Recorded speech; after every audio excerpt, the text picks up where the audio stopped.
I didn't even understand what it meant to seek God and have a relationship with Christ and to really know him and love him. And then in that, I think that's actually what we've learned since we've gotten back together is real love is not you bring me roses and flowers. Real love comes from Christ, and it is in love and patience and kindness and forgiveness and things. Love is not what the movies say, what books say. Love out of the Bible is everything. It's so much bigger than that. Mid-South Viewpoint, a Christian news and information feature of Bott Radio Network 640 AM, discussing the news, views, issues, and concerns that affect our community. Join us now for today's edition of Mid-South Viewpoint. Hi, and welcome to this edition of Mid-South Viewpoint. I'm Byron Tyler. Glad you could stop by. Last time we got together on a very moving story on the marriage of Jennifer and Sean. And we were here in the studio with Pastor Jim Fleming. Jim has created a ministry that is mentoring marriages, coaching marriages. He's, of course, been a pastor for many years, counseling marriages for some 40 years, Jim. We talked about last time a couple that you've been friends with for a number of years. Of course, Jennifer grew up in your church where you were pastor at Collierville Bible Church for many, many years. So you had a relationship there already. Yeah. Jennifer, I've known for a long time. Sean was an acquaintance. I'd watched Jennifer grow up and went to their wedding in Atlanta where we got to see them get married. But a couple of years later, we knew things were not in a good place. We were hearing rumors that they were separated and perhaps Jennifer was involved in some things that were inappropriate. That's the point at which we kind of played a role to being able to actually see the grace of God at work. It was a thrilling experience to watch. Well, it has been a thrilling story to unfold here on our program. The last time we got together, we met Jennifer and Sean as they talked about how that first encounter was in a bar. You met, fell madly in love for each other, and with a short period of time, matter of fact, I think a week later, we're already talking about marriage. That's where it began for you two. 2 years later, because of the false expectations, I guess that would be an adequate description of the relationship too. Jim, many couples do go into relationships with these false crazy expectations that are never going to be met. They brought into that these false expectations, and the marriage wasn't working out that way. And I also think they brought into it a very toxic communication pattern. And you put those two things together, and it's not going to work. And they were at a place where Jennifer particularly was saying, this marriage is hopeless. Just the accumulation of all that toxic communication, shattered expectations, they were not in a good place. Because you guys, Jen and Sean, really weren't communicating like you needed to. No, not at all. I mean, what were some of the arguments? What were some of the things you would disagree on or fight over? Or what was the big issues? Oh, everything. Anything. Anything would fuel anything. It was, oh my goodness, anything. Laundry, dinner. I look back at it and I kind of equate it with this, that I feel like we grow up in this generation now where we feel like love should be like a Disney movie. And anytime it goes outside those parameters, then obviously you feel like you're not in the relationship. And obviously through this experience, we learned differently. We got a nice big wake-up call. I think that's what we were both expecting, was the Disney movie romance to last. And unfortunately, what we found out was we each had problems. We each had holes in our heart. And eventually we each figured out that that other person can't fill those holes in our heart. And unfortunately for us, instead of doing the right thing and turning to God and looking for Jesus to fill these holes in our heart to complete us, we blamed it on each other. Because Jennifer, foundationally, you grew up in the church. You knew the right thing to believe. Absolutely. But it's something you didn't follow that with your heart. Nope. I was kind of the typical Disney princess girl. Like, I needed a man to make me happy. And God was just going to be there when I needed him. You know, if I needed something pretty big, I would reach out. But I didn't even understand what it meant to seek God and have a relationship with Christ and to really know him and love him. And then in that, I think that's actually what we've learned since we've gotten back together is real love is not you bring me roses and flowers. You know, real love comes from Christ, and it is in love and patience and kindness and forgiveness and things. I mean, love is not what the movies say, what books say. Love out of the Bible is everything. It's so much bigger than that. I never sought that out. Foundationally, you had a relationship with church, but it was more of a system of rules, and you kind of learned to manipulate your way through that. Yeah, I mean, I grew up Catholic, and for me it was go out, go sin as much as you can, have fun, and then on the Sunday, ask for forgiveness and say your Hail Marys and your Our Fathers, and you're done. You're good. I always equate it to this. I grew up having this expectation of what heaven was, and for me, heaven was you go up to heaven, you're in the clouds, and there's a point system lined up. That's kind of the way I thought. I didn't really grow up in a foundation of knowing Christ and living with Christ. It was a foundation of knowing who Christ is and what his rules were, and then how to get him to forgive you for breaking those rules. Yeah. Of course, Jen came from a mother and father church-type family. You came from a dysfunctional home. Mm-hmm. 2 older brothers, a single mother, and a lot of that time was just really spent raising ourselves. As much I love my mother as much as she tried. There were a lot of areas that she was just unable to raise us in because of her health. We really kind of grew up raising ourselves, and I equate it to this. We were the bad kids in town. Police knew us pretty well. The neighbors knew us and didn't want their kids hanging out with us. I mean, we were those guys. And what's interesting, too, in so many relationships, this actually came to an end after about 2 years. Jen was not going to tolerate anymore. She came to a place, this is over with. I'm ready to move on, to the point that she found somebody else. Yeah, the marriage died in her mind a couple of years into it. She had decided there is no hope for this marriage, and I think no hope is the key. There is no hope. And therefore, for her to be involved with someone else was just the natural outflow of that.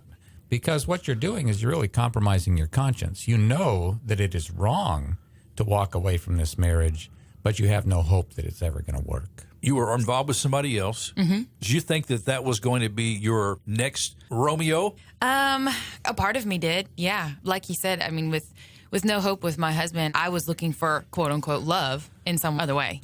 And that was what I thought was going to fill me up, and it definitely did not. I think a part of me thought, yeah, I'll just leave my husband and go here with this guy. Why not? I mean, this is where I'm at now.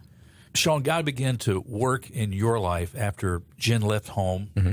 You started seeing things differently. God started showing you things about your own life. It was really interesting because, before we were talking about the meeting that Jen and I had. It's interesting how the steps led up to that. For me, obviously there was the first step of Jen saying she doesn't love me anymore, and there was the anger and denial and crying, and then eventually the move to, said the old Bible on the coffee table, and then just God really calling me to seek him in this. From there, it was going back to church, seeking godly advice from people, seeking out people that could help me out, but also help me to, I had a big problem with admitting my sins. For me, I kind of saw myself almost as faultless in the situation when a lot of the situation led to this. So admitting my own sins, to really just learning what a relationship with Christ is, and then learning what a marriage with Christ is. And it eventually got to a point where I learned how to pray for Jen. I remember my prayers at first for Jen were, God, please bring my wife back, which eventually led to, God, whatever sin my wife is in, come to her. Let her get to a point where she has nowhere else to go but to come to you. Because as I was working on my relationship with Christ, what I started seeing was Jen's, I guess, the sort of lack of relationship with Christ. That was more concerning to me than the marriage at the time, because of the fact that I think that's where God really wanted me. Jim, he just said a key comment there. He was concerned about Jen's lack of relationship with Christ. I think so oftentimes that really is a root problem of so many marriages, that one or both of the spouses don't have the best relationship with Christ. Yeah, it's very clear that God was working in his life, because the natural man is oblivious to his own faults, and whatever his minor failings are, he excuses them by pointing to the faults of the other person. But that was flipping in Sean's mind, and he was actually beginning to think about, what are ways in which I have not been pleasing to Christ in this relationship?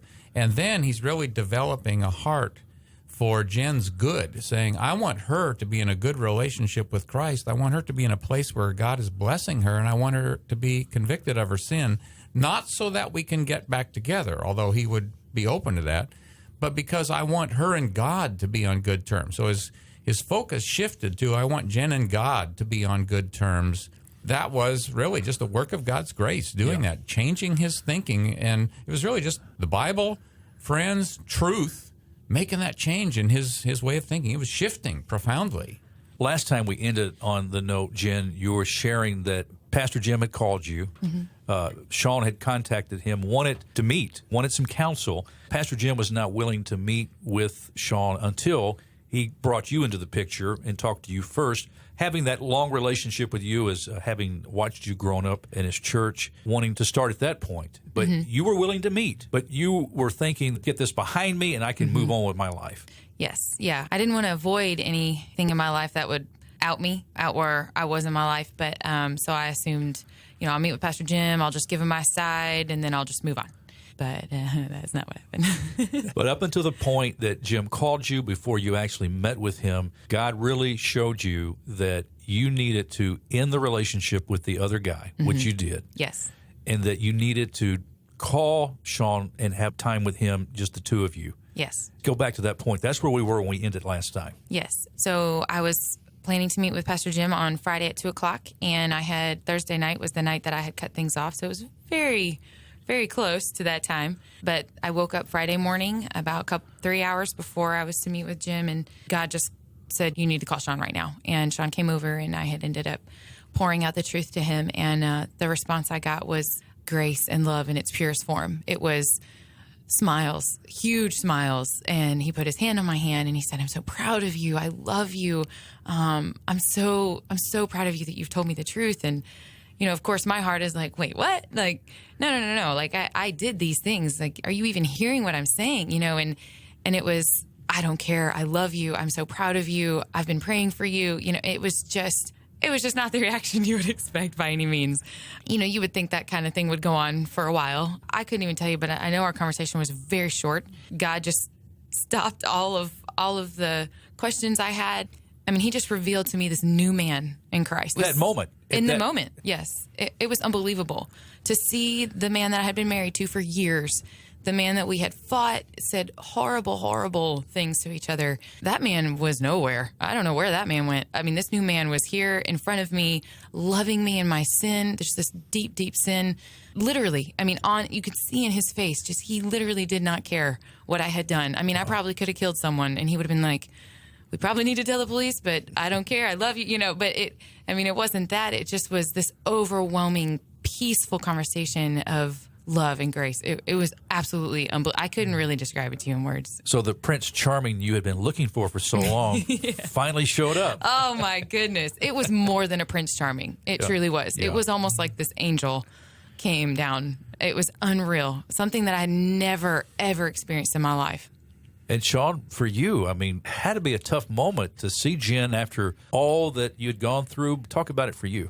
Well, for me, it was, I described those steps earlier, and it was interesting to me how those steps all kind of led up to this event. I call it the way God wanted it to be, perfect timing, everything. And, a lot of that time I spent learning about forgiveness. Obviously, when you're married, I guess you hold that person to a higher standard, and forgiveness really is a key. So a lot of my time I spent learning about forgiveness and, admitting my own faults. But before Jen had called me up that day, about a week or two before, I had mentioned this in our last meeting, that I had gotten definitive proof that I knew that there was an affair going on, and I was really praying about it, and God was really just telling me to wait. You called it your golden ticket last time.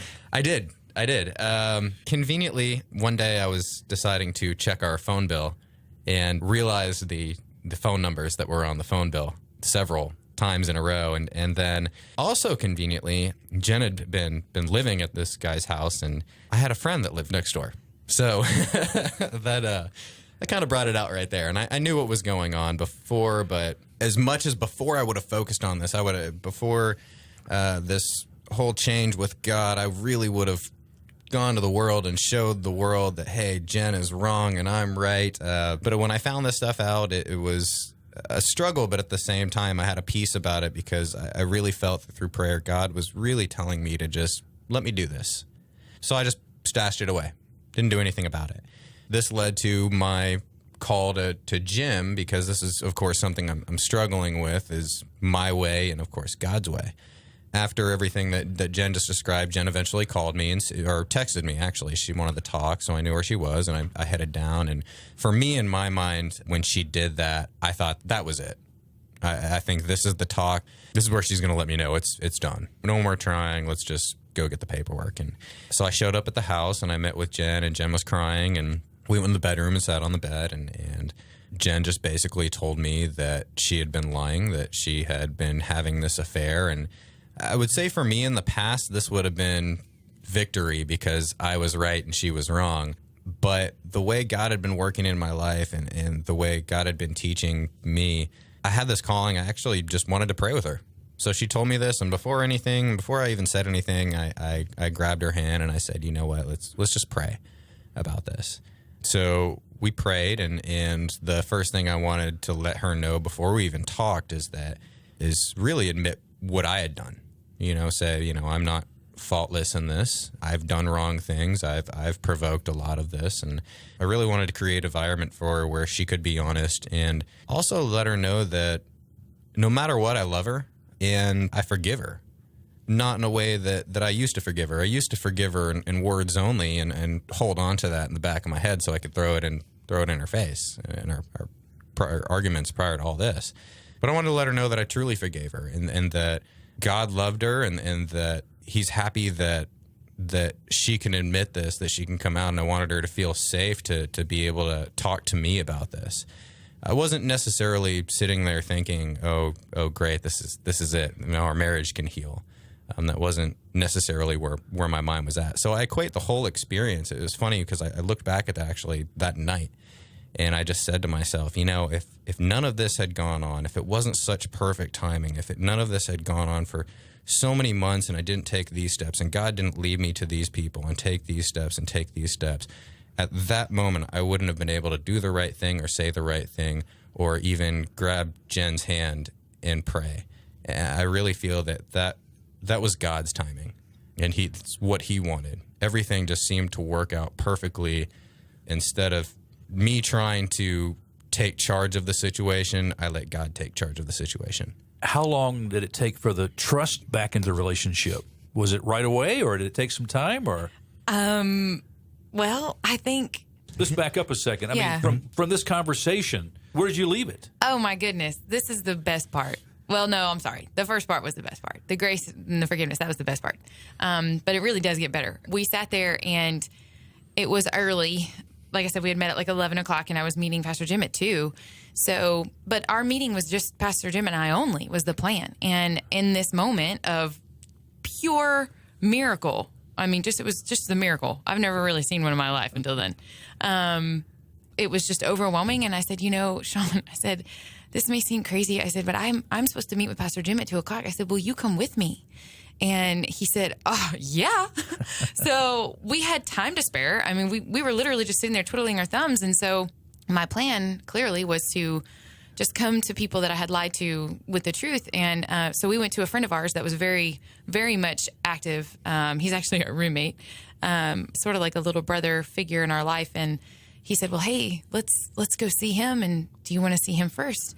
So we go there, and he's at home. And I think he knew that Sean and I were together because Sean had left where we live and knew where he was going. But so we walk in, and I've already been a bucket of tears, but I go to him, and he stands up, and we hug, and I just said, I'm so sorry. I said, I'm so sorry. I lied to you for so long. And I said, thank you for being such a good friend, to Sean. He needed that. And he said, oh, Jen, we just wanted you to come home. I know. It was unreal. I'm like, people, you know what I did, right? Like, are you fat? Like, I could tell you details you probably don't even want to hear, but I don't think they get how bad of the stuff that I had done. But they did, and it held no merit. I mean, God had just said, it was just unreal. It was really very surreal. And then, so we traveled on to the church, and a little bit of a surprise to Pastor Jim, because in walks both of us together, which I was like, I know you're probably not expecting to see us together, but let me just tell you what has gone on in the last day or two. So, and Jim, from that point, when they walk in together for you? Well, it was very interesting because I knew something was up, obviously, because Sean is here as well, and I could see on their faces that something was afoot. Jennifer proceeded to tell me what she had done and come clean. And basically what she was doing, which she had been carrying around this great weight of secrets that she was protecting. And basically what she did in our time was she came clean of those secrets and was able to, again, release them. And I said to her, Jennifer, your sin was not ultimately against me, but I forgive you. And so we enjoyed celebrating the miracle that God was doing, because God orchestrated this perfect timing where he gave to Jennifer the gift of repentance. Repentance is a gift from God. It's something that God gives, and he chose this perfect moment. And he had prepared Sean to be able to impart to his wife the gift of forgiveness on the basis of the forgiveness that he'd received. And so here was this wonderful thing. So when they came to me, they had already watched this miraculous event, and now my challenge was, okay, I want to help you put this marriage back together. We're going to rebuild. We're going to figure out, how do you relate to this other guy? Because there's all kinds of ways that can run amok, and I want to guide you through that. I want to guide you to rebuild this marriage. But the real work had been done because God had poured out this miracle. Truly, truly a miracle. So at that point, after you leave Pastor Jim's, did you go home together? Did you still live separated and still work on the marriage? What happened at that point? We had agreed, actually, to live separated. Jen was going to go and move in with her parents for the time, and we were going to continue to see Jim. And obviously, we spent most of our days together really talking and learning and working on our marriage. And from Jim's, we actually went and spoke to her parents, her mom. I think it was the next day, I think. Yeah. And the same experience. Her mom cried and was happy for her and forgave her. And I think we tried to take things, especially with the advice of Jim, take it slowly, not get right back into things, because obviously if we did that, I feel things would have just collapsed again. So it took a little bit. It didn't take too long. I mean, I think it was like a week or so, and then finally it was like, I just need to go. I need to go home, because we didn't want our physical separation, even though we were clearly emotionally much more attached. But, Satan can use anything. So we didn't want our physical separation to be too long, so that the enemy was like, oh yeah, I just need to stay separated, Right. So, but it was very obvious. I mean, it was actually kind of silly. There were some times where I would hang out at our apartment with them for a long time, and it would get real late, and I'm like, hey guys, I got to go home, it was so weird.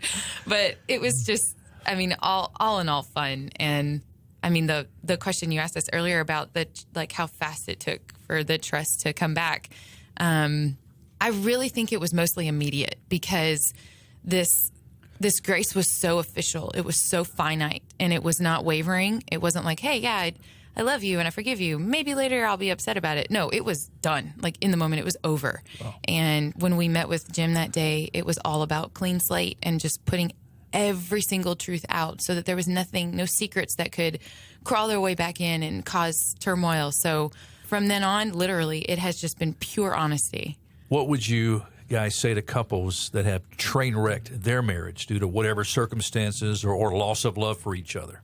Oh, my goodness. I know this is going to sound cheesy, but don't give up.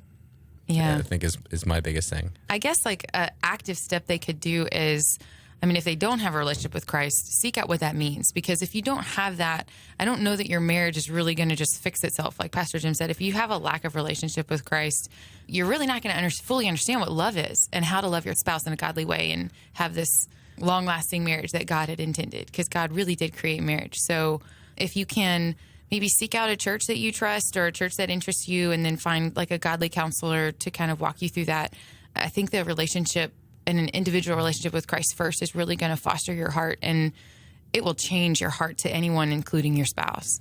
Jim, now, if both husband and wife are willing to be truly transparent before Christ without any assumptions, demands, or expectations, can any messed up marriage find a miracle like Jen and Sean's? Yeah, I'm absolutely convinced that every marriage that is hopeless is not beyond the power of God to transform it into a good marriage if that couple is earnest in wanting to learn about God's grace and how it can be reflected in their marriage. And we talked about your ministry of mentoring marriages and training those in the church to become mentors.